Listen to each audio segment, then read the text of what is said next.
All right, ladies, thank you for joining us. It is officially Thrive Thursday. I'm Laura Brandao, the president of AFR, and today we have three guests who are going to share with us how they have adapted to our new normal. So let's introduce everyone to our wonderful ladies. From North Carolina, we have Meghan Heath. She is the Chief Development Officer at NAMBA. From Dallas, Texas, we have Carmen Friday, and she is the culinary artist and the owner of Cooking with Carmen. And from Austin, Texas, we have Jennifer Hedgepeth, the EVP and National Operations Manager at DHI Mortgage. Well, ladies, we are thrilled to have you with us today and so interested in hearing your stories. So, Meghan, let's begin with you. Tell us, you had to make lots of adaptations. We want to know, what have you learned through all of this change that has occurred in 2020? And if the magic wand came out and went back to January, let's say, of 2020, what would you continue doing? Because you realize that actually is better than before. A great questions, and thank you so much for having me. This is fantastic being a part of this, right? So I would say what really helped me get through this is I've always been being empathetic to people. And I think probably so many of us realize that here we are being thrust into this whole new, not just world, but everyone's personal lives, quite honestly, got completely turned upside down, right? Am I right? And to me, I've always been, I think, empathetic. And enjoyed being, getting to know people and understanding them like deeply. And I think that what we went through truly helped me. I mean, most of the conversations I started when this whole pandemic hit was, how are you doing? How are your family? How are your kids doing with virtual learning? How are you?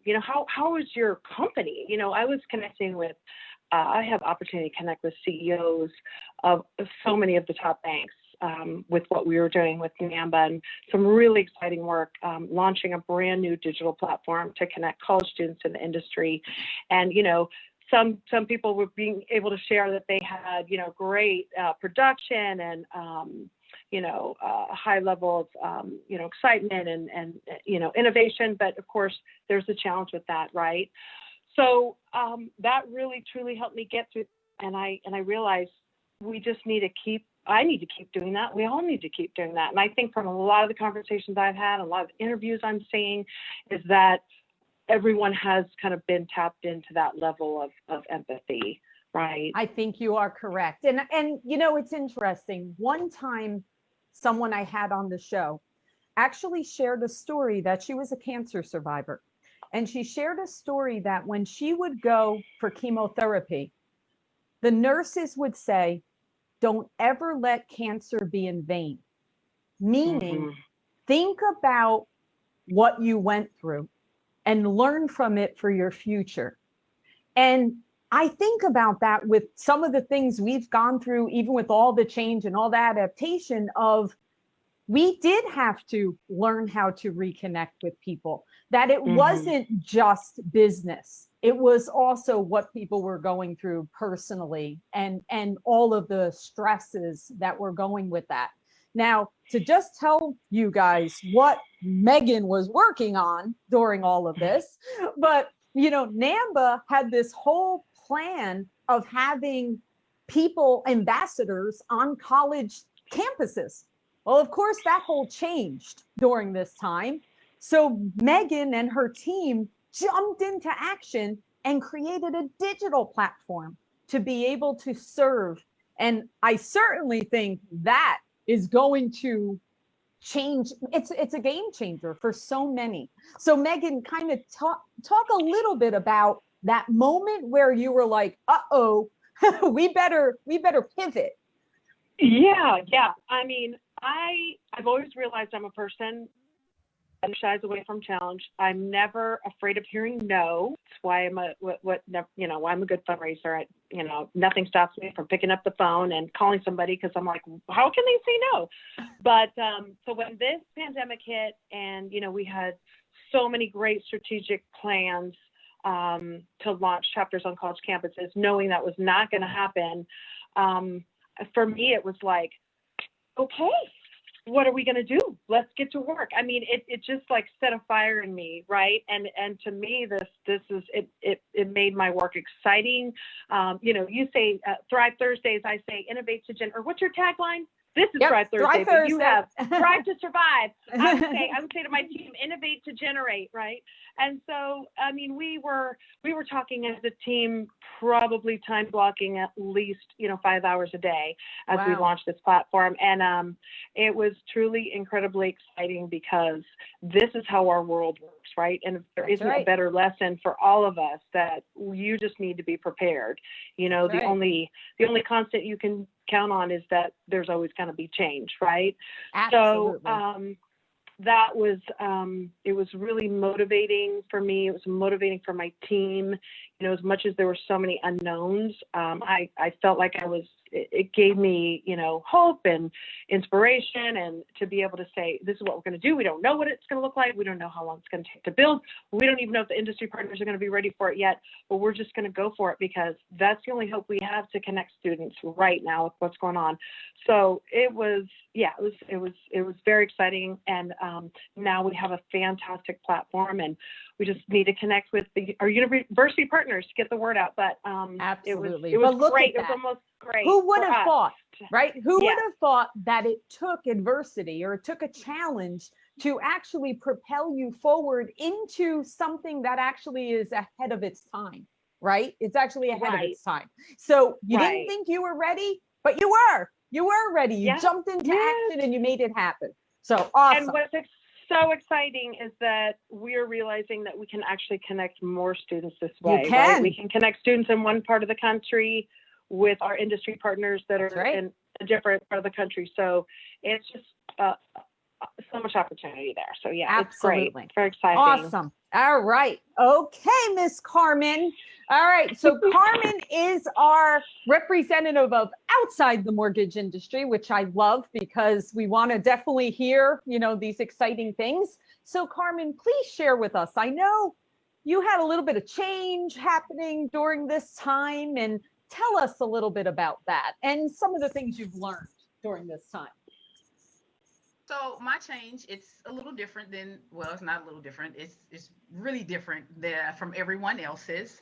Once the pandemic hit, everybody was in shelter in place. For me, I actually quit my job in the process of it because I basically really had enough of what was going on, just personally, because for me, when you know your gift, you know your purpose, you find your purpose. And I knew what my purpose was and what I needed to do.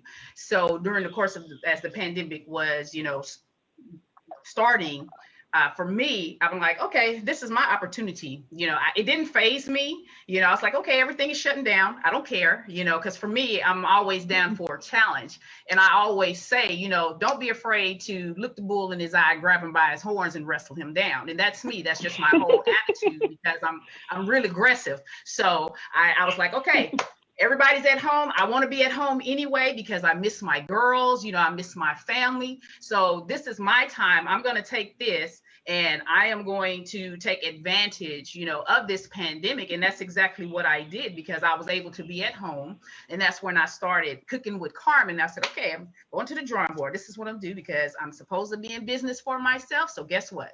This is what I'm getting ready to do. So I was writing out, because I've always written down, well, I'm not going to say always. Let me take that back.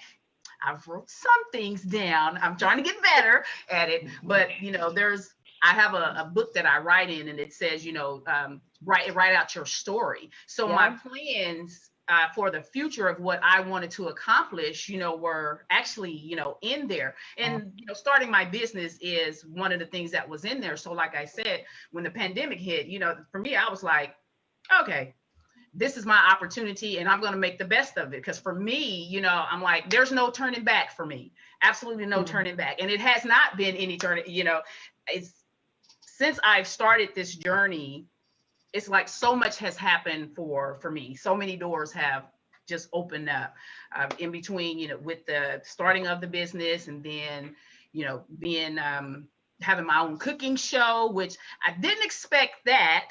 That was a shock, but I'll take it. I'm excited about it. I love that. So a lot of things have happened for me, because of the pandemic. It allowed me to take that, step out and run full force in, pursue my dreams. Let me take you back a moment. Okay. So I need to understand what's going through your brain of that moment of, there's a worldwide pandemic happening. Mm-hmm. This is a good time to start a business. Okay, so I need to, what's going through your brain at that moment? Well, to be honest with you, I don't even know if I can really answer that, because, it was, most people would be like, oh my God, things are shut down, nobody's doing this. And that's just not, it wasn't my thought process. I just looked at it. Okay, it's a pandemic. Okay, it's a pandemic. So everybody's in the gear. Okay, everybody's at home. Things are closed, but that's okay.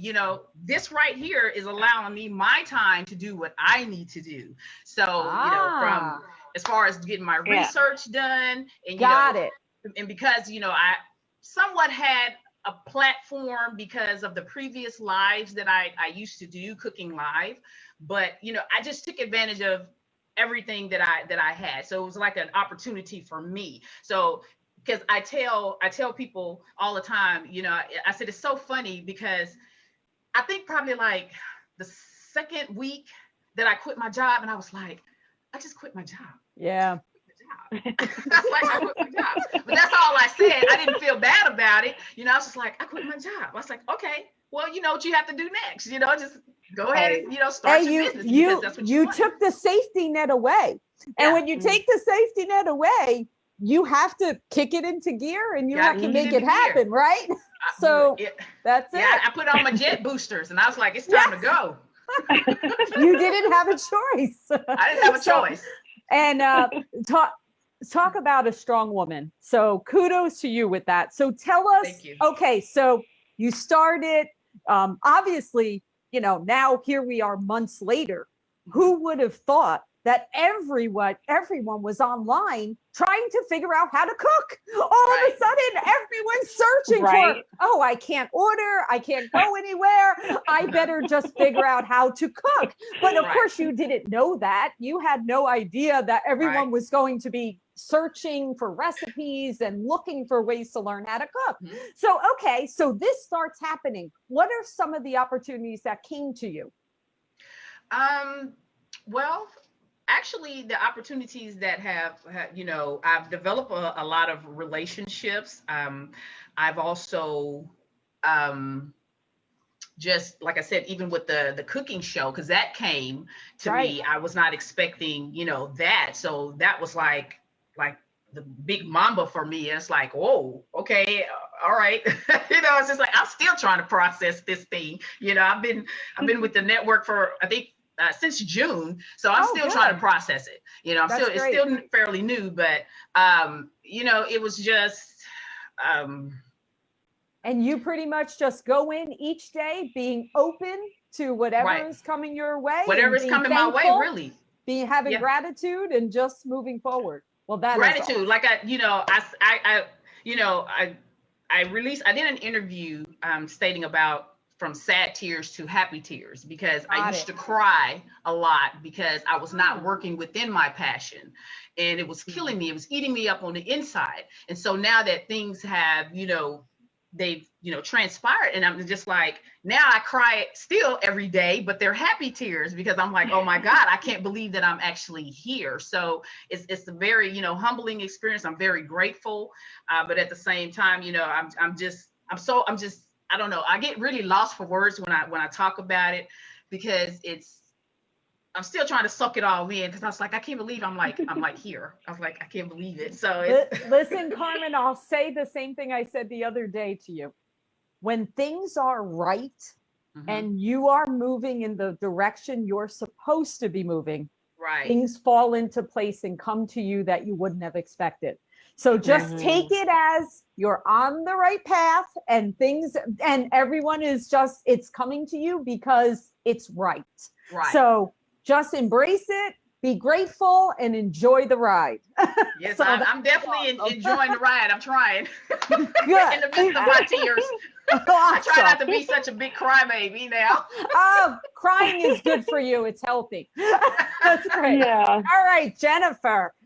All right, take us back, Jennifer, and you've learned lots of lessons. Obviously, I don't know your organization per se, but I'm picturing you probably had people going remote and lots of changes in your organization, and I'm sure all of that. But tell us some of the things that you've learned, some of the adaptations that you're not going to return to, and it could be personal or business, whatever you would like to share. Excellent. Well, it's hard to follow Carmen's story.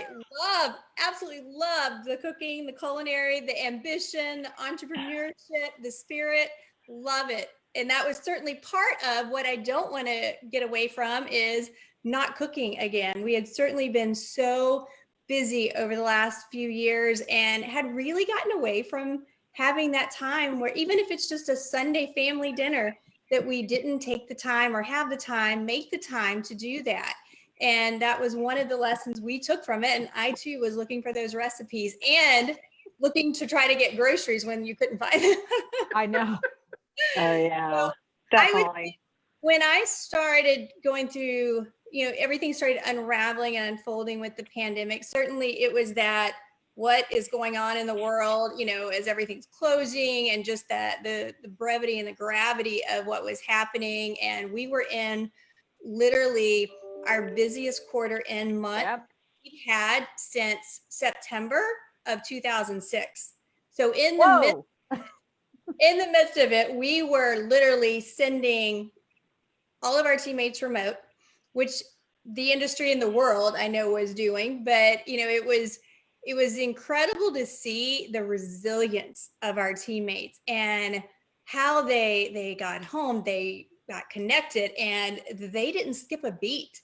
It was just simply humbling, and we were in awe of how they were able to adapt and perform, and kids coming home from school and just that perseverance. It was incredible to see their spirits come out and the pride that they had and just the fight to go through it, and as we started seeing signs of that were all too familiar of the downturn, it was one of we just thought, okay, well, it was interesting to see how we dusted off those natural instincts that we learned from those that we never wanted to have to dust off again and start putting those in motion and providing a sense of security and stability to our teammates that hadn't been through or seen those type of things before. But then the dramatic turn and, just, I'm certainly someone that has always seen in my life, and I do mean always in that instance where when you're complacent, you don't grow. Correct. You're not, and when you go through things, you grow, you're challenged, you find out who you are and what you're made of, and it is truly the only way out is through. And this is probably one of the most real live scenarios that I could ever come up with. And so that certainly is one that it brought to life to us. Another thing that really hit home with me in the beginning that I was able to share with so many of our teammates, because in the midst of being so busy and life just being appended, was I was going through Facebook one night and saw something that just stopped me in my tracks. And it takes a lot to do that. But it was just a simple thing that said, I asked my child 20 years from now, do you remember back when, we had the pandemic and it was so crazy and you had to come home from school and we were home, working at the house remotely? And my child said, oh, well, of course I do. That was the best time of our life. Wow. We got to be together and the whole world stopped.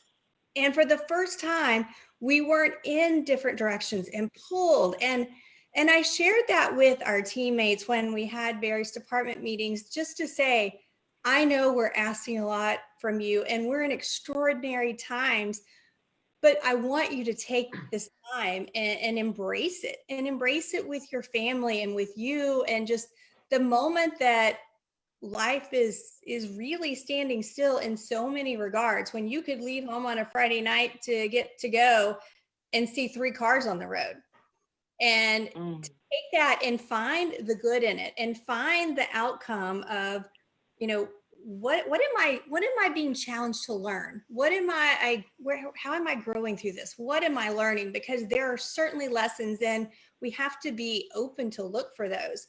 And that's one that you don't want to let slip away, that I worked too much for that time, or I was too afraid and concerned about what was happening in the world, that I didn't embrace what was there in front of me and the opportunity that I had. And, you know, my personal story is my 23-year-old son he graduated in December. So thank you. We got the last walk across. Good. Yeah. Whoop. So he got to walk across the stage, and he was starting a graduates program in May.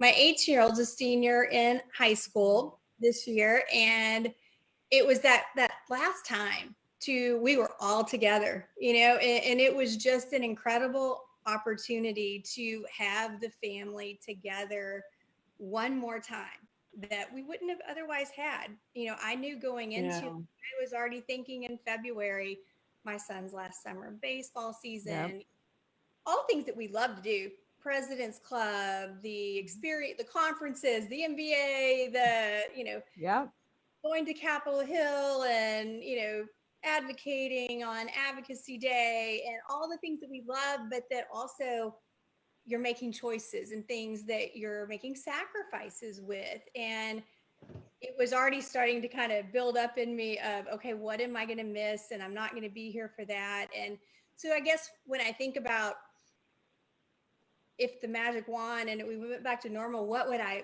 hold on to? I would hold on to the ability to cherish things that are important and not let go of those, and to truly make those decisions of, sometimes we don't say no because we want to keep doing things. And not that we didn't talk about this before the pandemic, but I think it's so much more real today. I agree. Having gone through this, of making those decisions of, am I going to think in 20 years, I'm glad I went to that conference, or am I going to think, I'm glad I was at my son's baseball game on his last season, or just those things in life that you really have to think through. And I just think making those conscious decisions of holding on to things. The other thing I've loved about this, and I certainly miss the face-to-face and the interaction with our teammates, but I have loved the transparency and the realness of the video. When kids come in and teammates think, "Oh, I'm so sorry," you're like, "No, you know, hi, right? Hi. Like, oh yeah, yours are here too. Yes. Or the dog barks when Amazon comes, and see people in their real life setting has just been so rewarding. And that's something that I think the flexibilities will continue to be there in the future, even when we go back to the office setting, that some will stay remote and certainly long term, and some will go back. But I think that flexibility will still be there. I think the video conferencing will still be there. I think so. Not go away, which No. has been such a blessing as well through the pandemic, to have that connection with our teammates. And so those are the things that, you know, it's been a challenge to go through, but you know, what are you going to take out of it? And I think that's it. Don't let it be in vain. You know, don't let the pandemic be in vain. We're all learning things through it. And it was interesting. You know, I had a guest on a few months ago, professional, high-end, you know, woman professional in the industry. She began to break down. She started crying. And the reason why she broke down is she said that before the pandemic, 75% of her time she was traveling. And she realized how much she was missing her children that were growing up. And she broke down to say, I'll never do it again. She's like, I've learned. I won't give it up again. And it's just interesting, right? Like she didn't even think anything of traveling 75% of the time during the process. But once she stopped and she realized, all of a sudden she said, nope, not happening. All right. Yeah. So I know. Yeah. Not yes, even when it's gone, but until it's back. that's right. Right. And I was going to say you mentioned you made a great point about the whole busy work, right? Like, I think all of us have simplified to what, as you said, what's important. You know, our kids go to independent school and, you know, all my friends are on like every committee out there and, you know, room moms and doing this and 100 million things. And when I finally did get to see them, they were like so relieved, right? Like, wow, I can actually stay home and have dinner tonight with my family. Look at that. Right? It's so true. It's like we've all kind of felt like we've had to have these elevated, you know, packed days, of course, work, but everything else that's thrown on top of that, you know, and just the busy, you know, hecticness of it, I think was such a relief for everybody, right? Yeah, getting down to what is truly important in our lives, right? Exactly. Well, that leads me to my next question. All right, here's the one that some people go, I'm not really sure, but I promise we all have it. So Meghan, I'd like to hear, tell me about your superpower or powers. Feel free to share more than one. Oh my goodness. I think it's I told you it's not connecting. easy. I know. I think it's, well, all of us have definitely realized what our superpowers are through all this, right? I think I embrace challenge.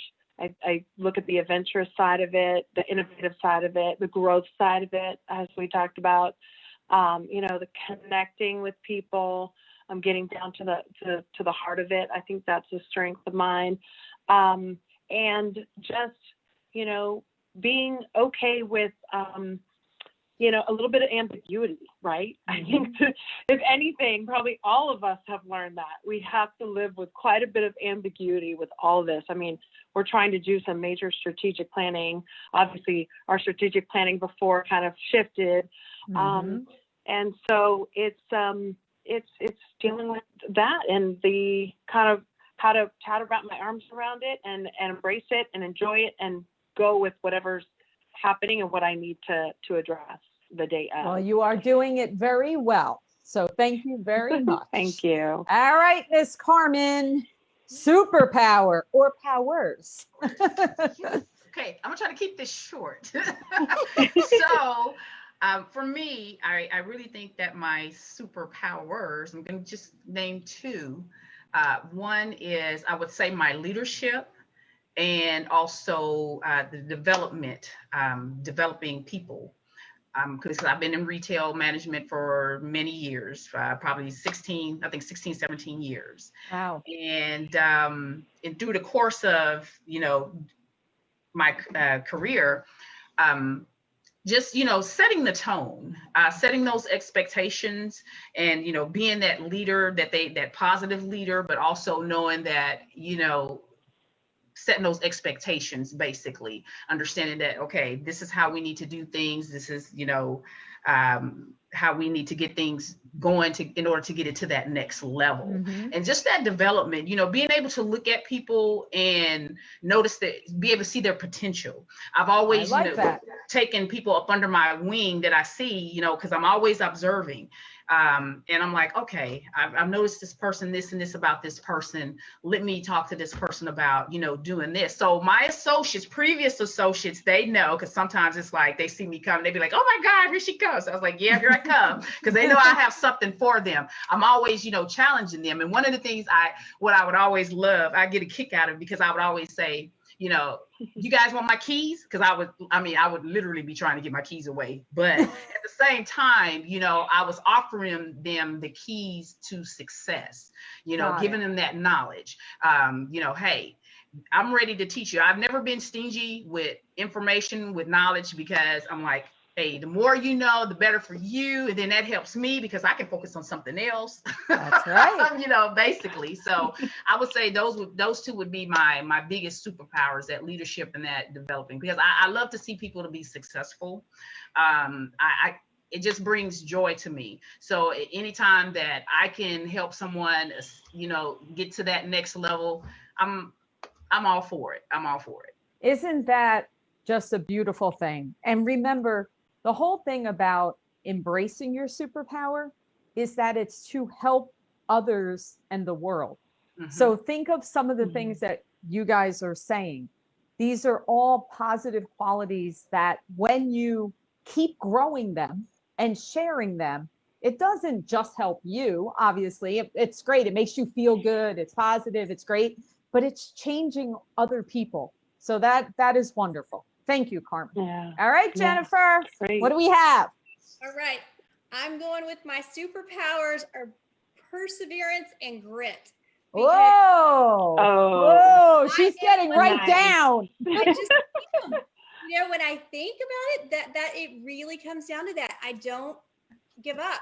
There's got to be a way. When you tell me that there's not a window, there's not a door, there's got to be. And if there's not one, then we better get a hammer, axe, a saw, or something. Get the sledgehammer out. Yeah.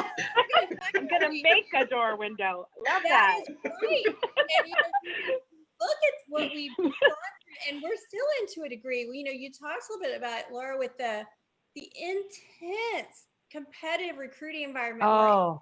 The challenges, which is such a blessing with the volume, but helping our managers too and guiding them because they have so much on their plates and knowing, hey, it can't stop, it can't slow down. It's game on every day. We are competing every day. And that means that we prioritize, we reprioritize, and we prioritize again by the end of the day. And there's no prioritize such by thing. the minute. Yeah, and there's no such thing. I was just having this conversation earlier today where we were saying that you used to have cycles in our industry. It would be, October is a really busy month because there's more business days and all the summer business has gone in. But don't worry, the holidays are coming. So it's going to, that's not happening. Yeah. I mean, it's still coming. Yeah. Every month, every week, right? It's still coming. Yeah. Leaders and our managers, and to help, to come alongside them. And when they think, how are we going to get through this? I don't know. Well, then let's figure it out. What can we do? Get out of the box. We got to get out of the box. We got to think about this. How do we pull in resources? Was necessary yesterday, but not today? And, what do we need to do? What's our strategy? And how do we implement this? And let's, the momentum, the urgency, the sense of urgency, and we can't lose a minute. We lose a minute. Right. We're losing our competitive advantage. And it was that critical, and is still that critical, that if you don't call someone a candidate, for example, immediately, they've already accepted a job. That's if you right. wait tomorrow, you lost it. So, just that constant perseverance, and let's find the way out. Let's find the different advantage. How do we get through this? We're going to get through this together, and we're going to be stronger when we did. And then when we we're going to stop when we get there, and we're going to reflect, what did we learn? How did we get there? We worked together with it. We strategized. And then when we have the next challenge and obstacle, we'll be better equipped and prepared, and teaching those lessons to our new managers as we're bringing up. And that, I think, is my biggest superpower. Well, that is a very valuable superpower in the mortgage industry. I will tell you, that's definitely that's a really good one to have. And what else I love about you saying that is just the fact that we kind of said, we've got grit. I love that. Because years ago, that wasn't even something that a group of ladies would say. But now we've got grit. Right. Absolutely. All of us. So I love that. All right. You ladies have been amazing. Now I get to hear who's going to join me next week. And I know Jennifer's lady will join me in 2 weeks. So Meghan, who do I have the pleasure of having on with me next week? I am going, and I forgot to email you. I'm sorry. That's okay. Email me right after. We're good. You interview, and you're going to love interviewing him, Pete Moore, which is our new head of school at Davidson Day. And as I was sharing yesterday with you and Carmen, he went through moving his entire family to this area. We're near Charlotte, North Carolina, trying to open up a school, like, leveraging 3 different task forces to find out if they'll be safe, hosting Zoom calls and info meetings. And he just has, talk about perseverance and grit. He's done an amazing job, and you will love talking with him with his Australian accent, full personality. Love yeah, it. so And, you'll enjoy. listen, I'd love to hear his perspective as an educator and a leader of a school. I mean, I can't even imagine the challenges that he had to overcome. So thank you. Can't wait to hear. All right, Carmen, who do we have? So the person that I have for you, her name is Coco Brown, and she is the CEO and founder of Superior Forever Royal, which is a clothing line that she created. Get out. Yes. So amazing. Very smart young lady, and very proud of her, very proud of her. And, her purpose behind that, is manifesting your dreams. And she's, she's doing a lot of great things. She's got her hands in a lot of things right now, but she's got, her main line, and she's working on the kids line. So wow. Great. Oh my goodness, impressive. Can't wait to hear. And Jennifer, who will I have in 2 weeks? In 2 weeks, you will have the blessing of having Sonia Lukauer join you. Sonia is the president and CEO of DHI Mortgage. Oh, She's wow. Of Women of Alice, and she is one of the most incredible leaders. Her wisdom is just beyond measure, and I know you're going to be delighted to have her join you. Awesome. Well, I can't wait to meet all of your lovely referrals. You guys have been great. Thank you for sharing. Be well. Continue to have that grit and share those superpowers with the world. Take care, everyone. Thank you. All right.